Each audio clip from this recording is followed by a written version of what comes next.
42-এ 42টা আসন তৃণমূল পাবে, বিরোধীরা 0 হবে। 4 তারিখে ভোট বাক্সের দিন খুলবে। আপনাদের সকলকে আমি করজোড়ে অনুরোধ করছি ওই দিন আসার জন্য। দেখবেন ভোট বাক্স খুলবে, শুধু জোড়া ফুল দেখতে পাবেন। আর বিরোধী যারা আছে তাদের কাছে অনুরোধ করছি, তারা সর্ষের ফুল দেখে বাড়ি যাবে। মানে আপনি খেলাও করলেন না, নকুলদানা গুরুপতাশও দিলেন না এবং সুন্দর ভোট হয়ে যাচ্ছে। বিরোধী কাউকে ফেলার না, খেলার মতো কোনো খেলোয়াড় না থাকলে কি করে একাডেমি কি খেলা করবো বলুন? আমি আগেই বলছিলাম সর্বাঙ্গ খেলা খেলতে জানি। যদি হিন্দু মুসলমানদের মধ্যে কেউ বিভাজন সৃষ্টি করতে চাই, ধর্ম নিয়ে রাজনীতি করতে চাই, তাহলে সব ধরনের খেলা আমি খেলতে জানি, খেলতে বলছিলাম, এখনও বলছি। কিন্তু এখন যেটা দেখতে পাচ্ছি, বিরোধীরা হয়তো ময়দান ছেড়ে চলে গেছে, ময়দানে তারা নেই। স্বভাবতই মানুষ লাইন ধরে ভোট দিচ্ছে, নিজের ভোট সে দিচ্ছে।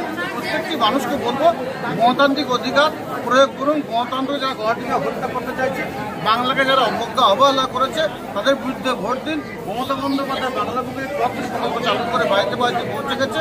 সেই প্রকল্পগুলোকে ধারাকে অব্যাহত রাখার জন্য, উন্নয়নের জোয়ারকে অব্যাহত রাখার জন্য লাইন ধরে ভোট দিন, নিজের ভোট দিন। 42-এ 42টা আসন তৃণমূল পাবে, বিরোধীরা 0 হবে। 4 তারিখে ভোট বাক্সের দিন খুলবে। আপনাদের সকলকে আমি করজোড়ে অনুরোধ করছি ওই দিন আসার জন্য।